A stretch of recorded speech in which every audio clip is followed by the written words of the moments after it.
So, Sarvesham Swastir Bhavatu.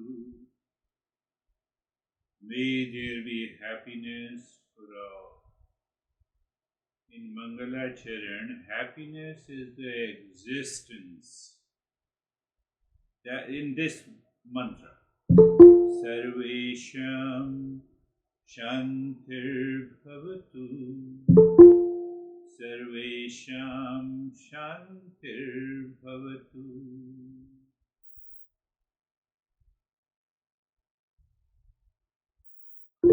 May there be peace for all. Peace is the existence. What exists will come and go. And what is existence will continue forever. No beginning, no end. Sarvesham Purnam Bhavatu. May there be completeness in all, wholeness in all. Sarvesham Mangalam Bhavatu. So we are peace, we are happiness, we are whole. That is the message the Master gives us. It's all about knowledge, nothing else. You can open your eyes and then ask yourself, don't answer me, but answer yourself, how many times you noticed anxiety, reaction, blame, complaint, duality, upset, frustration since the last session. So you can share your experiences, maybe since Thursday, the last Thursday. So that will help you. You are a seeker or not. And if you are a seeker, you challenge the first two levels of the seeker, you move to the third level. And then you remember how the teacher has put the medication into your mouth. Pick up any principle and you will find anxiety is gone, reaction is gone. Find out number of times. Did you take it casually? How? What it means? I cannot help this guy. Sometimes we start challenging others, even near and dear ones. Enough is enough. Check your mind. It is the problem of your mind. This event, these relations to improve. Did you apply Eastern wisdom in each case, or forgot it, or avoid it? How fast you return from the problem and suffering. How fast? It is all 19%, it is mental and intellectual process. Did you promise that you will not repeat it in the future or simply ignore it? Did you find change of default mind to discerning mind? You have to check it every day, every moment in your life, and then you can see the life has changed. Life is changed. That is what the Mangala Charan mantra points out.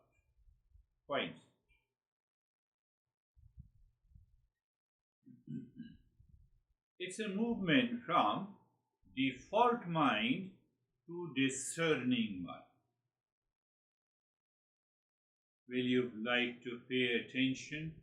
Person A in me is speaking. Depends on two more person in me. Person number 2, discerning mind.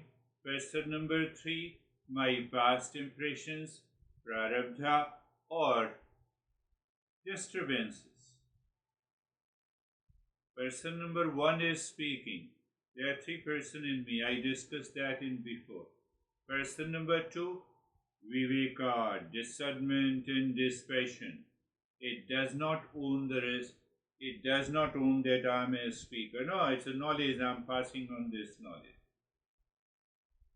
Person number 2 constantly maintains an awareness that you all are nothing but the manifestation of my master.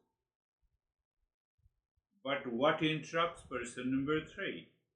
So you are always aware. Person number 3 takes you to laziness, craziness, anxiety, duality, conflict. Person number 2 has to remain awakened. It sleeps, knowledge sleeps. Knowledge sleeps, your all the 6 treasures have gone.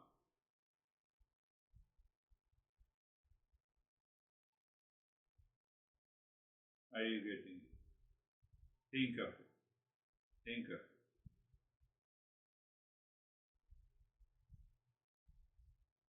Think of it. How many times? How many times? So obviously, because to help us understand, we have to follow all the steps, 8 steps I should remember. The moment I am into anxiety, reaction, and duality, it is because of those 8 steps, lacking of the 8 steps. What is the 8th step? Leaving the home of delusion, mentally and emotionally. You wake up in the morning and you have left the home of delusion. What is that delusion? Oh, I'm a limited guy.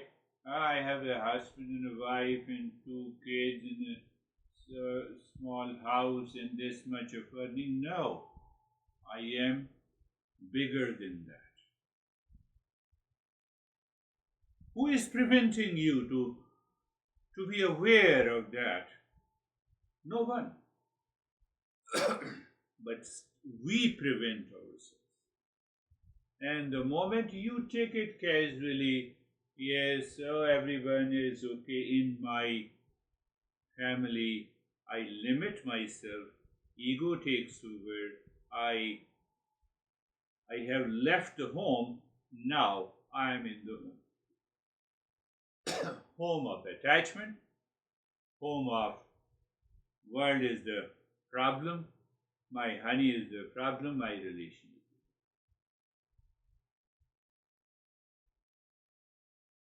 And then we discussed the world is a mirror. External conflicts are reframed as opportunities for internal growth. That will awaken you to the 6 treasures. I'm repeating. External problems, conflict, suffering are reframed by the discerning mind as an opportunities for internal growth.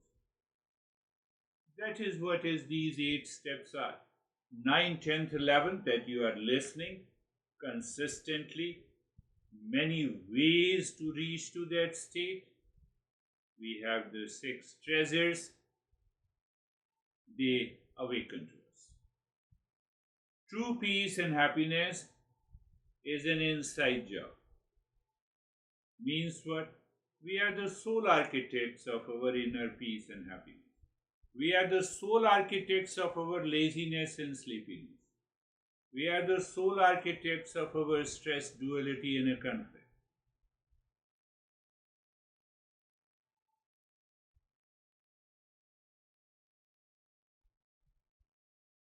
Otherwise, what happens? You wake up in the morning and your mind challenges you with the belief, oh, I have to talk to this guy, get this much of money, then I will be happy. Now today my son in the morning said sorry and I don't have any problem with the what I'm looking outside. I'm looking peace, happiness outside. This mindset must change. Then only I am a great seeker. This challenges the belief that the peace comes from changing surrounding, instead placing the responsibility and power firmly within the individual. There is no situational happiness, There is no relational happiness. There is no event happiness or sorrow, both. Sorrow, we challenge it because we leave the home. Happiness, we drop the delusion of the mind seeking happiness outside. That will help your mind to calm down. There is no other way. Think if there is other way. Do you still remember the 70-year-old woman? I talked about it. She had fought with it. And then she wrote to me that, I cannot get rid of the jealousy and the hatred in my mind.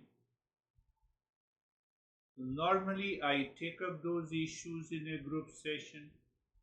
The second email said that don't use my problem as a teaching tool. Don't use means I should not discuss it in a group. Why? I want to keep my ego intact.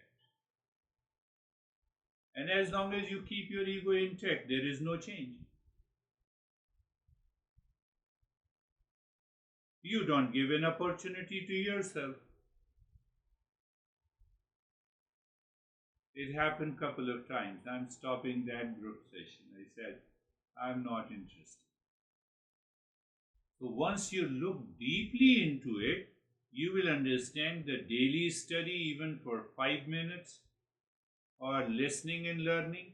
You start performing. You don't see that, no, I have to take the burden of my honey, my son. No, it is my duty. I have to do it. Finished. Mind is clear. So I dedicate my action to the existence. I give up the binding desire. I uproot the sin. These are all mental. And I see the impermanence of the worldly desires. It is the sixth step, seventh step, that I now have a desire to find the real self, and I leave the home. Leave the home. You are still living in the same home, practically, empirically, physically, but internally you are free. You have left the home, and that opens the gateway to the six treasures. You are happy, you are calm, you are relaxed. You are not dictated and guided by any delusion. This is going to be another session going to be the last. Then we will directly pick up what is sama. We have 3 categories of the sama. The lowest one, the intermediate, and the highest. We will talk about it. It depends on the level of your seeking. Another thing that we discussed last time, Swami Chinmayananda, the great master, he says, go into the world. You have learned the Eastern wisdom? Yes, you have. I've learned. What did you learn? I am of the nature of peace and happiness. Okay, so I went outside. Then I forget it. Why I forget it? I'm jealous of you. And then I'm hit by the world. Do you see that? Anna, I know, I understand what you have telling me. This is good, peace is within me, happiness is within me. It will not work until you start living in the very world from where the stress has come. Our mind feels that the stress and suffering is from the world outside, from a situation, from people, from relationship. So now I have learned the principles. Now there is a chance of applying these principles. Let me go to the world. Master beautifully says, go to the world, hit by the world. That guy caused the problem, hit by the world. This situation. Otherwise we will forget. It will not work. Everyone is hit by the world. Buddha, Jesus, tell me, who the hell we are? Who the hell we are? Everyone is hit by the world. It is a test that I have absorbed the teachings of the Eastern wisdom. It is not a tragedy. It is a test. It is an examination. Should I tell you another part that is very important to never forget this? Practice is non-negotiable. Practice means I continue to live in the same world with a changed perception because I am a seeker is non-negotiable. I have to live into the same world. But now perception has changed. So the peace is there, happiness is there, and the joy is there. Practice is non-negotiable. Do you remember I told this woman whose daughter is also around 40 years old, if I remember. She tells her mother, "You crazy old lady." So obviously the senior baby boomer has to be upset. And she sent an email. So I told that next time when your daughter says, practice is non-negotiable. So your perception changes. What perception? The way I became the baby boomer, she is also going to be the baby boomer. So I told her that you tell your daughter, wait for a few years. You also belong to my category. And then I told her, which you should not, I asked her not to tell your daughter. What is that? You have to contemplate and reflect. The body keeps on changing. She will not understand, daughter will not understand. You see, it is a fact. Why should I get upset? No way. So this is setting an example. This is setting an example in the daily living. That is the meaning that you have left the home. Living in the home, you have left the home. And the whole day passes peacefully. No, I have to go to Fry to collect some food items early in the morning. I remember, it is not going to cause you the problem. So say, okay, after the sessions, I will use half an hour to get this finished. Easy. Now, mind reminds you that guy insulted me, and it carries on. It continues. Whether you are driving, whether you are eating the food, that needs to be tackled. You have to leave the home of that delusion. It is not, there is no benefit of it. It grows in my mind. Think of it. It grows in my mind. So that is why Master says listening and learning, contemplation and reflection and reaction, practice and experience, noticing the change in behavior and attitude daily until it replaces the old habit. When it replaces the old habit, you need not to worry about the 6 treasures. You will know. You will experience. All the 6 treasures are with you. All the 6 treasures are with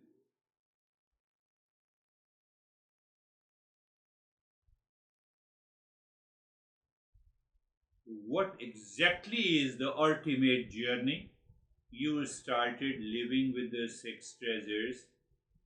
Your state, your level of consciousness has changed, in which you can easily focus, reflect, absorb into a deeper and a higher state of meditation, learning the higher principles. Means what? We awaken to the sixth treasure. Is it the end of the journey? No, that is the beginning of a journey. Because now you are relaxed. Whatever the master, whatever the Eastern wisdom, or whatever the knowledge of the Eastern wisdom goes to your ears, it can easily move from the head to the heart, from the heart to the hands.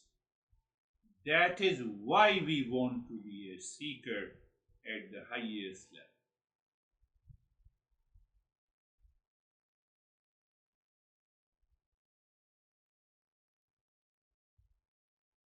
That is why we test ourselves that am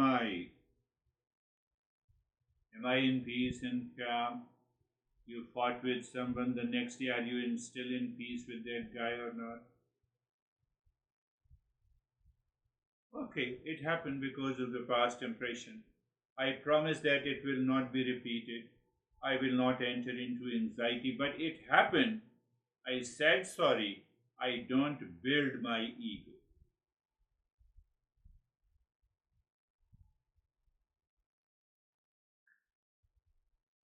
I don't want to reproduce to read her emails. She said, don't use my problem. No, it's a universal problem of jealousy and hatred. Don't use my problem as a teaching tool. That is what the Eastern wisdom is teaching. So you want to keep ego and you want to remove your jealousy. You are 70 years old. You claim that you are very intelligent. That is why Master says you have to become a seeker. Understand that. I'm not saying anything. I'm not teasing you.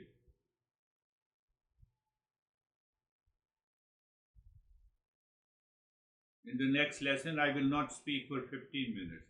I said, you told me not to use anything as a teaching tool. Did you learn anything? In silence also, you still keep your jealousy and hatred. You are blocking these six treasures.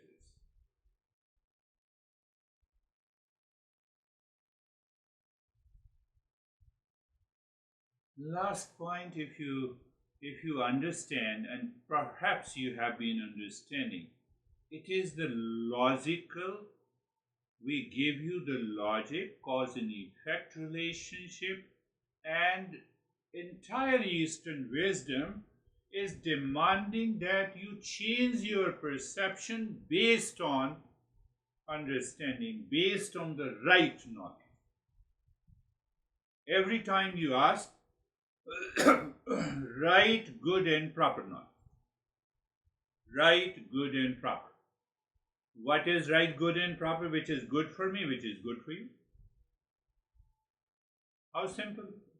Which is good for me, which is good for my honey? My honey does not want to understand. Let me keep quiet. It is good for both of us.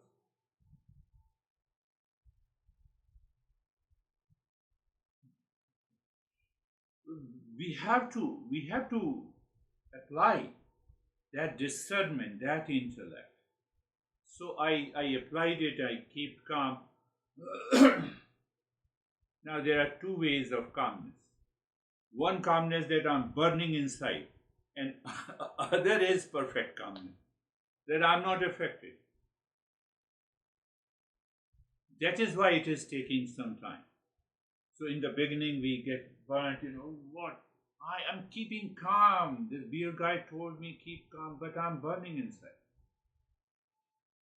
And gradually, hold it. At least you did not land up fighting. Very good. That step is also good. And then you take care of that mind inside, and gradually you reach to that state. It has to be done in steps. I'm not covering that area. You have to do it first at the physical level, then you have to do it at the verbal level, and then you have to do it at the mental. My master used to say that even if you cannot, first thing that you have to prevent yourself. Sometimes, people show their aggression with their fingers, so it's better hold it, physical level, your anger reaction, and then verbal, silent, then mental. So step by process. We can apply that. It happens. We apply that in our daily life in certain situations, and in other situations we don't apply. Let me open for discussion.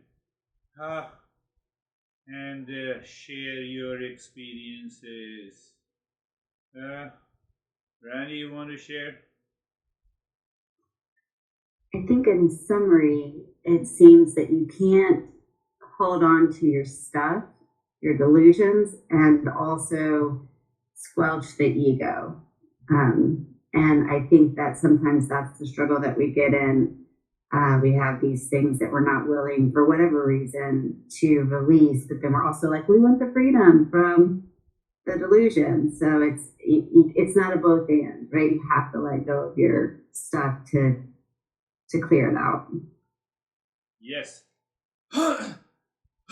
What it conveys, that is what I said. Practice is non-negotiable. I fought with you. I should be ready to talk to you the next moment I realize with my discerning mind. I should not have done it. That is the meaning of practice. What he thinks, I'll not talk. What will happen? Calm down. Change. But if I don't remember, then what? Then I'm not a third level of the seeker. See, everything is connected. How are you? Very good. How are you, Dennis? I think our ego wants to preserve itself and its power at any cost. Yeah. So it invents many methods, like the one you explained today with that woman, and another way it may say that I agree with all of these principles, but at the same time it will continue to think, act, and speak the same way as before, as if there's no conflict between the principles and the default behavior. Or it may try to make it seem on the outside like I'm following the principles, and maybe even change the behavior outside a little bit, but inside the same thoughts continue. So we have to notice all of these attempts of our ego to preserve and keep itself, and use discernment to recognize these attempts and to counter them. Beautifully said, yes. Same thing, the same principle. I'm using the word so that it hits your ear.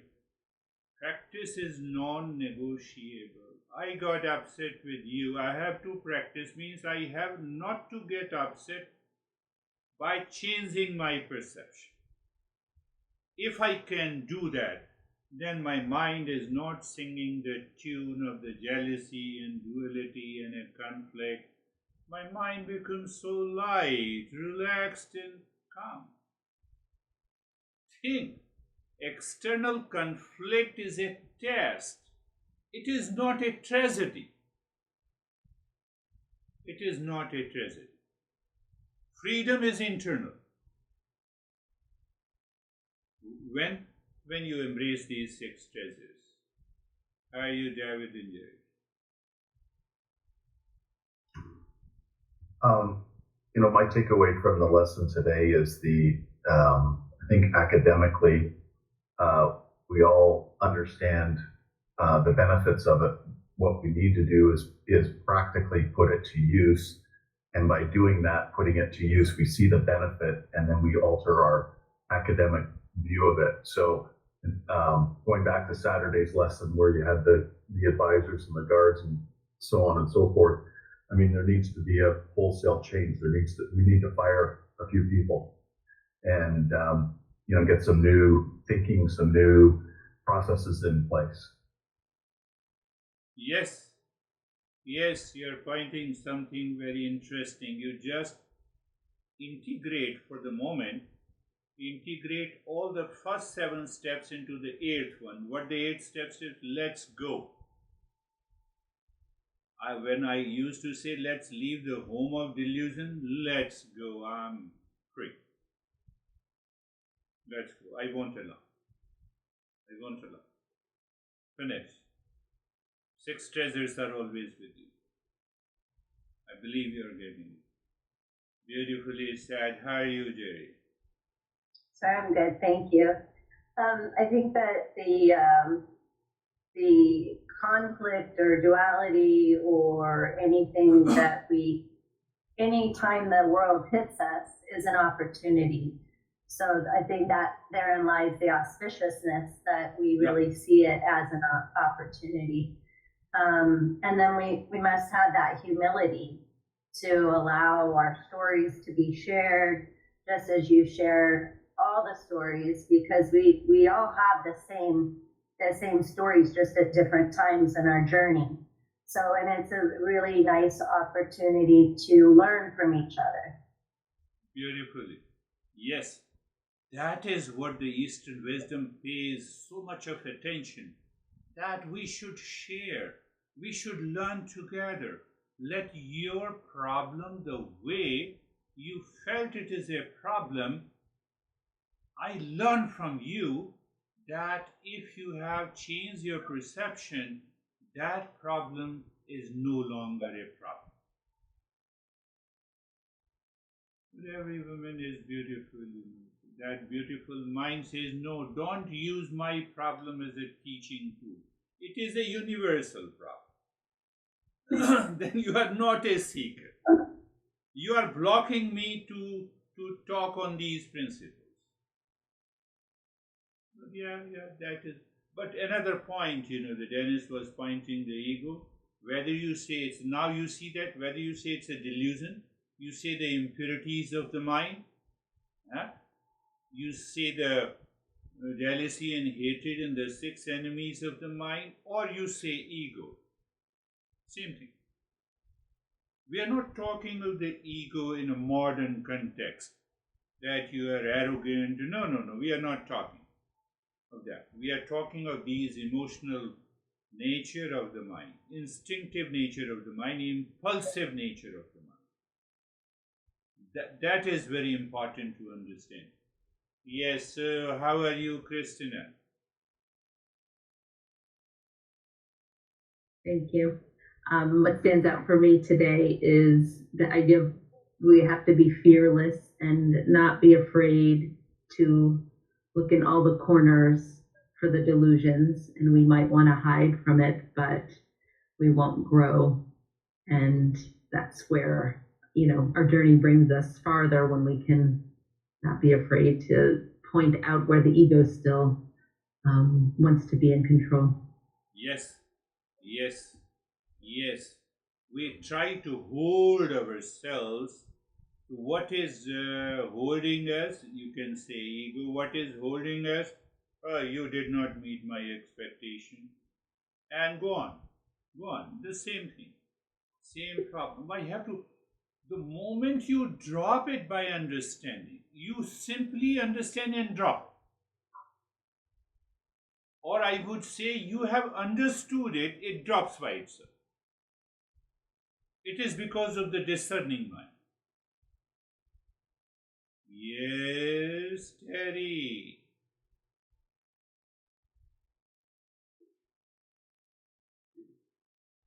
I had the opportunity, yes.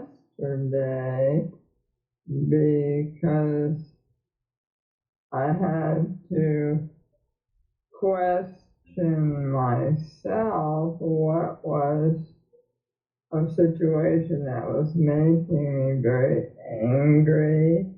Good. And I had to figure out that I was choosing the wrong language to say what I didn't like. Good. So I failed all day till right at the end. And then I figured that out and I tried to find it.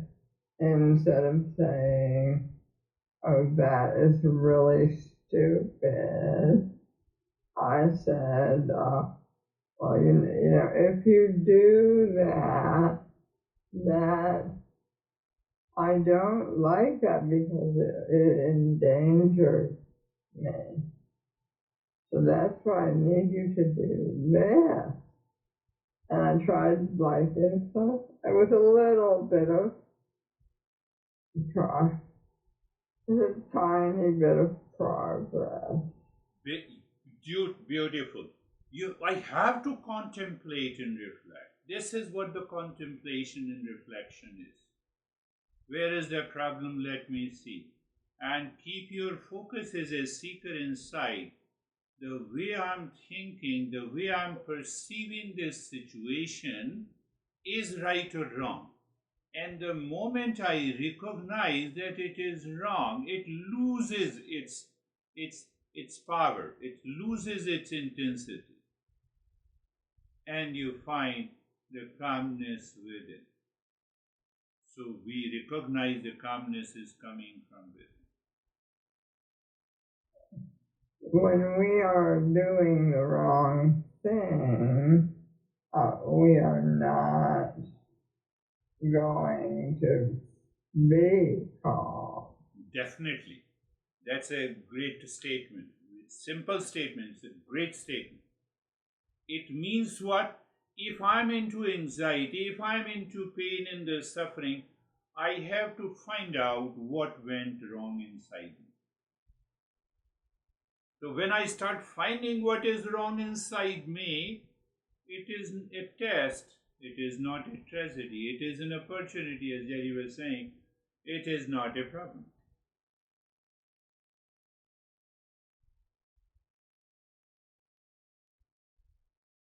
After, when we become mature, I also did. I was a rebellion child, extremely rebellion out of the three sons. My parents had. But once I started understanding this, I had more love and respect for my parents. For what? You gave me the human birth, which is very important. Why? To acquire the knowledge of self-discovery. That is enough. And you allowed me to grow. You did not squeeze my neck. That is the greatest blessing you offered me. I have no reason. Even if you beat me, I have no reason to get angry over it. And that is Mangalacharya. You see what happens to your mind. Because you don't know on which date, time, which parents you are going to be born. It's not your choice. If you choose, then you are responsible. You have not chosen. They are not responsible. They are not responsible. Country is not responsible. Then what happens? Your mind moves with the state of kindness. It is the sense of giving nature. 6 treasures will come. Close your eyes. Eyes are closed. Eyes are closed, be place, position and posture. You use your discerning mind. Place, position and posture. Don't allow the person number 3, which is instinctive, impulsive. It will constantly move your body here and there. Okay, I adjusted, no. Let me move a little bit. Adjusted, no. Being comfortable with the discerning mind. Person number 1 heard that I have to be comfortable. Person number 2, discerning mind. I'm just trying to make you easily understand. Person number 3, you're not allowed. I have left the home. You're comfortable. That is the way. If not, go the previous way. You already have the recording. Be carefree. Carefree, you separate. You don't separate. You discover. You are aware of the separation of the birds flying in the sky. Similarly, you are aware of the separation of the thought, feeling, emotions on one side and you are on the other side, or observer on the other side, or the knower on the other side. Instant separation. Who can make it? Seeker. Higher seeker. So now you see that, these steps are not taking time. I'm going to add a couple of more steps. And now Sarvesham Swastir Bhavatu. Sarvesham Shantir Bhavatu. Sarvesham Puranam Bhavatu. Sarvesham Mangalam Bhavatu. May there be happiness for all. And sometime your mind will say, hell with others, I am not happy with myself. Ego, impurity, delusion. I have to say it again. I have to say it again. As Terry said, that when we are thinking wrongly, so you have to set the thinking rightly. Simple principles. Principles are very simple. We don't need any IQ. Common sense is required. Sarvesham Shantir Bhavatu. Am I in peace? No, I'm feeling lazy, sleepy, or my mind is distracted. Delusion. We don't recognize it. That's why I'm saying that my mind is distracted or I'm distracted. But then we have another way, temporary way to change the direction of the mind, looking deep inside the forehead in the space. Check it. There is a space. That's awareness of the space. Blankness simply means here, in this step, that you have left the world outside. You have left the home. So your awareness should be there. In that state, you start breathing into the belly. Long, deep in the hissing breath into your belly. Every time you inhale, the belly expands, and every time you exhale, the belly contracts. And continue breathing. Long, deep in the hissing breath. Maintaining the sensation, comfort, and steadiness of the body. Maintaining the separation of the rest of the thoughts going into your mind and the practice. When you are able to maintain the separation, the practice will go smoothly. You can even do the practice for 10 minutes. You have broken the barrier. Very subtle point, very interesting. But I was full, so I learned it many years. It took me many years. But the moment you understand it, you are into a different domain.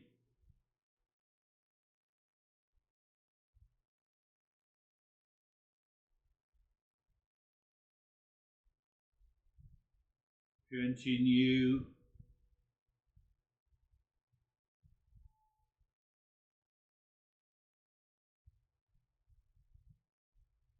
Here, continuing the belly, breathing long, deep and long, deep and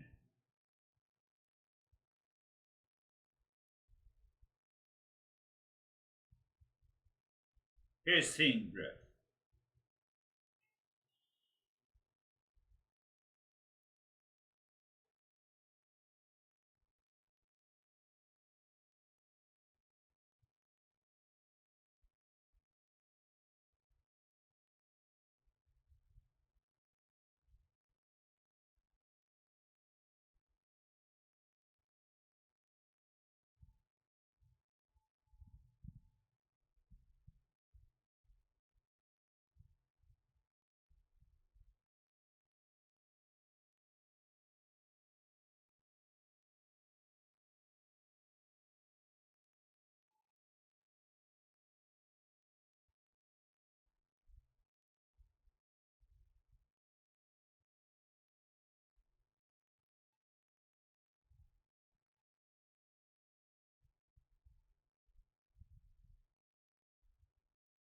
Long, deep, and the hissing breath continues in the state of stillness in the body, being comfortable in the body.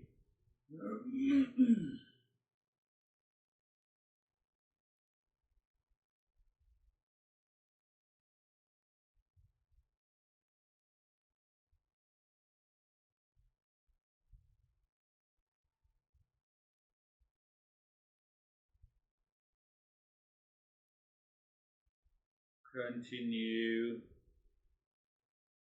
Long, deep, and the hissing breath. And it's always a good idea before you follow any practice of the current sessions, better to do it the chest breathing, belly breathing in the very beginning for a couple of minutes, depending on your level of endurance, and then follow the practice. So it means you have already included that, and that will go a long way.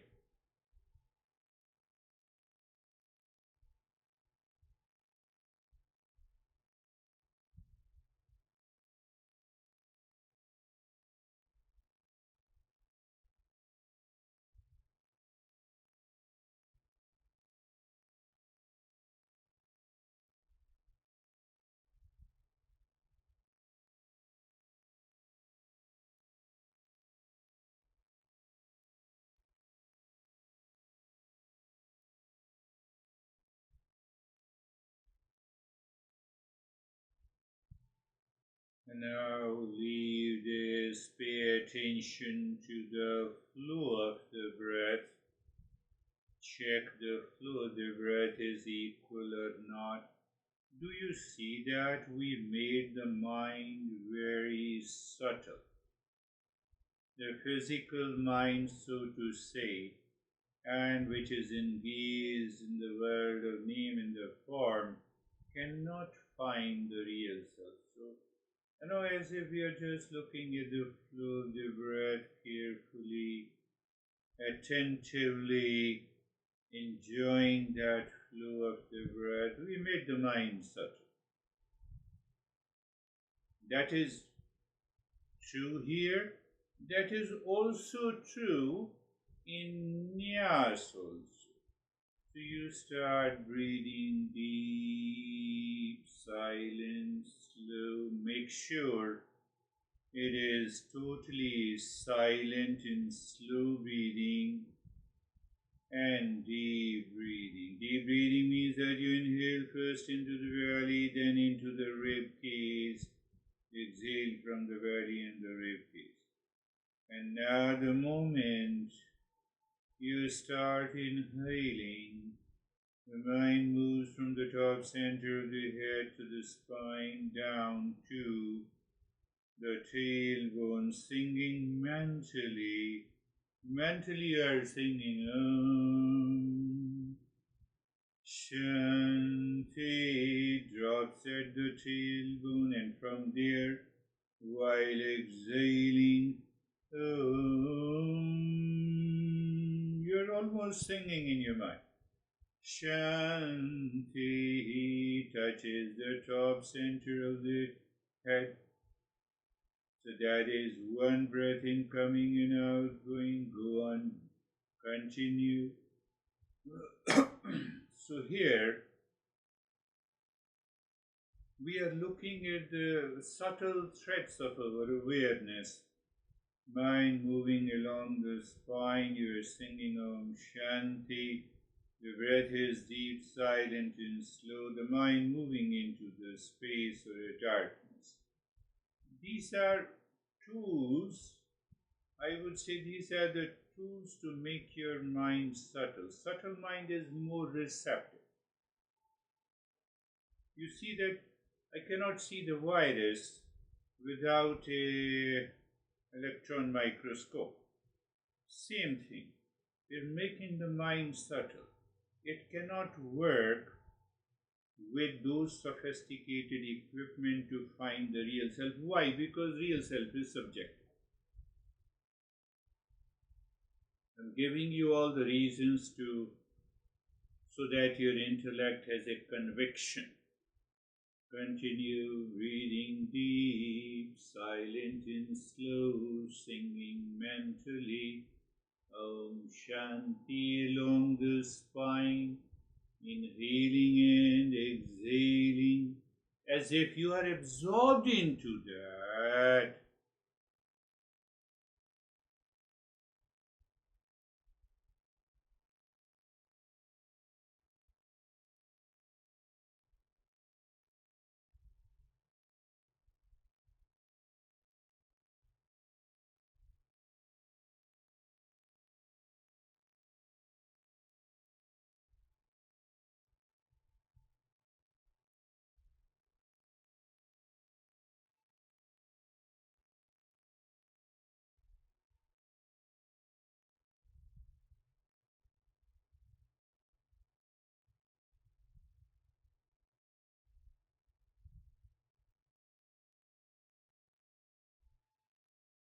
And now leave this, pay attention to the segments of fingers with a normal breathing pattern and drop Om Shanti on all the 16 segments of the fingers.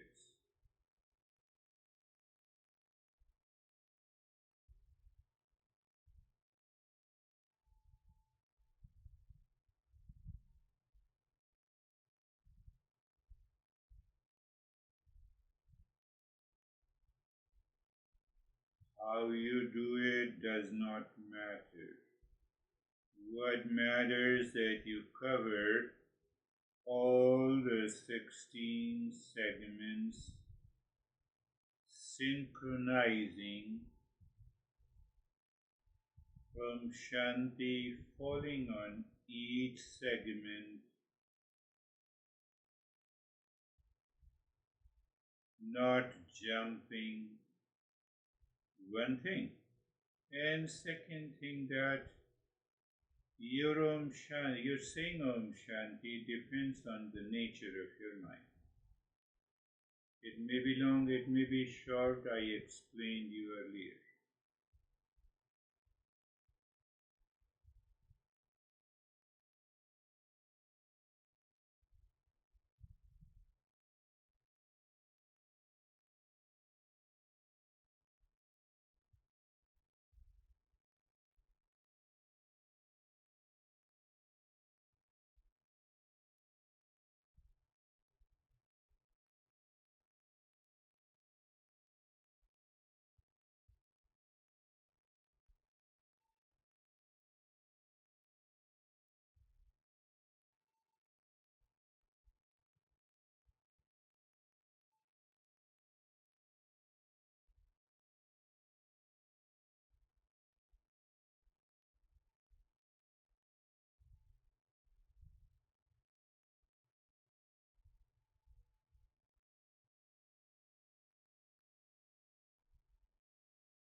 And now move the mind inside the heart. Visualize the triangle pointing upward. Moving the mind on the triangle, dropping on Shanti. Clockwise anti-clockwise. To see and check and understand that the mind, you have taken over the mind. That is another expression I used to give.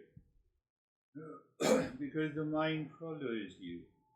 And if that is so, push the mind deep inside the cave of your heart, singing mentally Om. Mind seems to stop Shanti, and after that, you do nothing. You wait for a revelation. Revelation may happen in the form of image, in the form of thoughts, in the form of feelings, in the form of a vision. We don't know, and we don't want to know. Revelation should take place, that much is okay.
Shanti, Shanti, Shanti.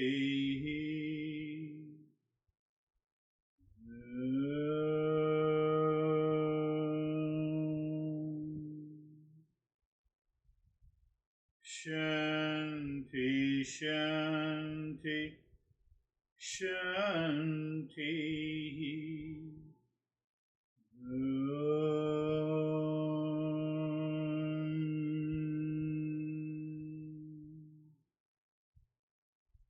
Shanti, Shanti, Shanti. Bring your mind on the right hand, your mind on the left hand. Lift your both palms, place it on your eyes. Open the eyes inside the palms. Know your experiences. Bring the hands down. share your experiences. If you have any question, you can ask. How are you, David and Jerry? Oops. Thank you very much.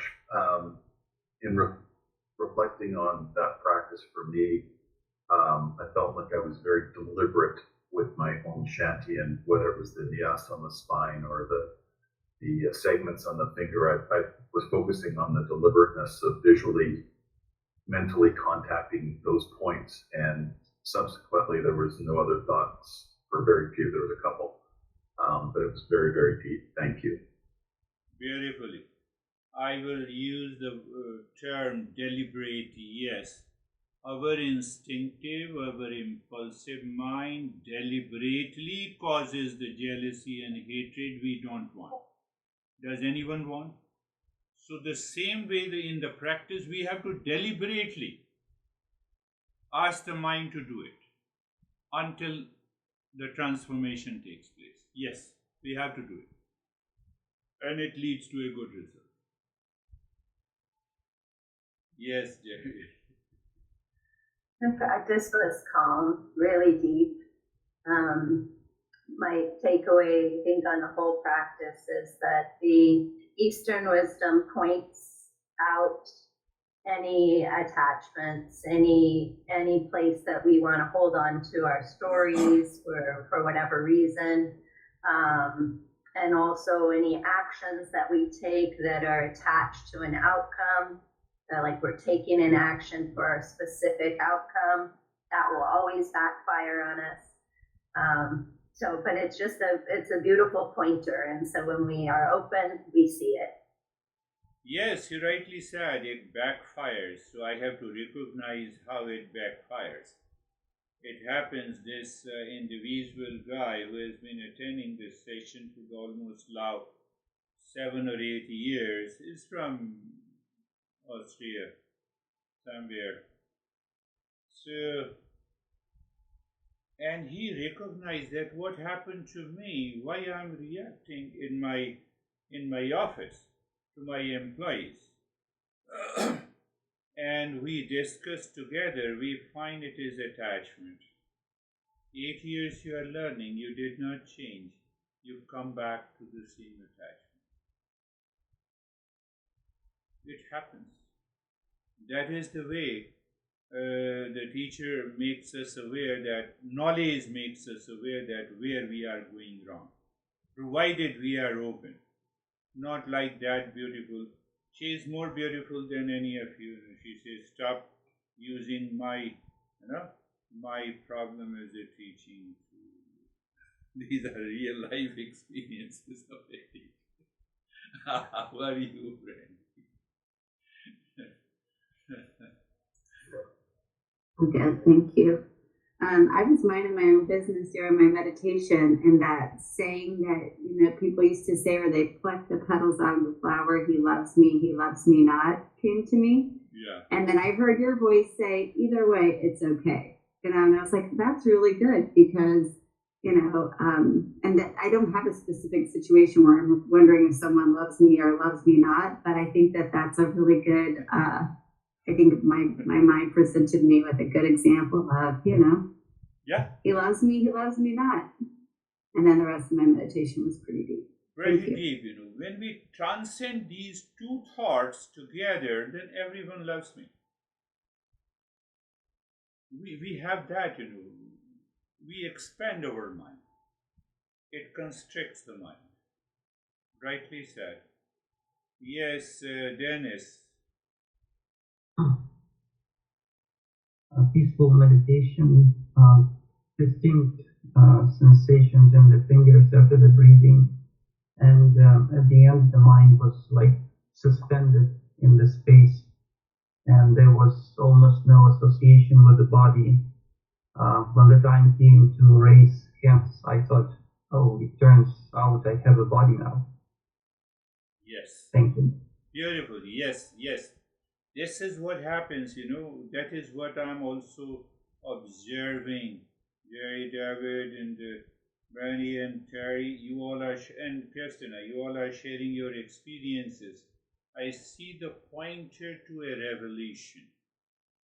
And that helps us to understand what is this spiritual consciousness. So this is a beautiful, I find it, oh, now I have a body, and still I'm not the body. It lives with you 24/7. How are you, Terry?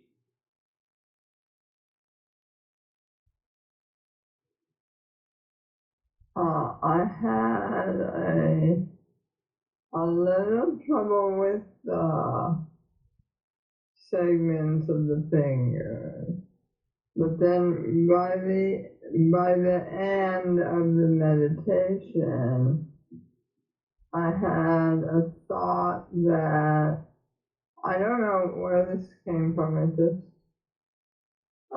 if you were on a journey on a train, you get on, it goes, at some point you get off. But if the train went forever, it would eventually, the train would fall apart and disintegrate and disappear. Disappear, And yes. I don't know why I thought that, but it seemed very. And I will continue to exist because I know this body has come at a certain point of time as a train. It is growing, it means it is moving, it will fall apart. But who knows it falls apart? I. It means I will continue to exist. Train will fall apart. Let the train fall apart. I will continue. That is what we are searching for.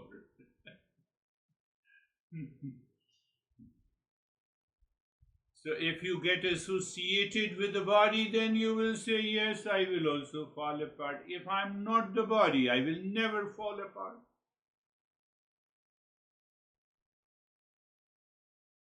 So I added completely. How are you, Christina? Thank you again.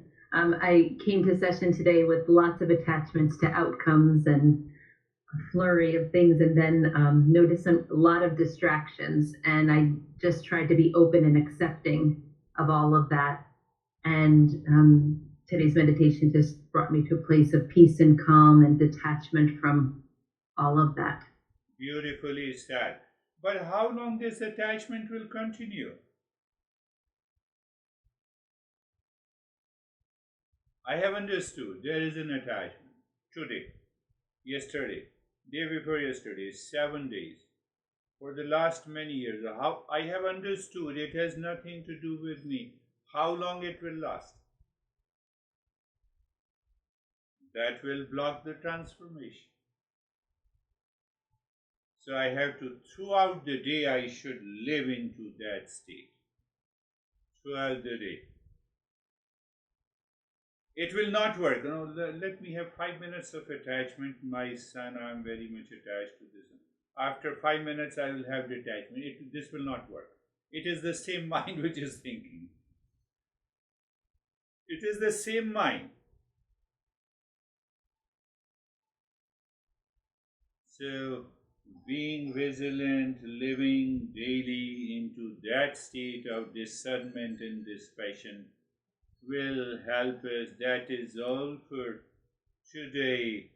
Thank you very much. We'll meet again. Thank you.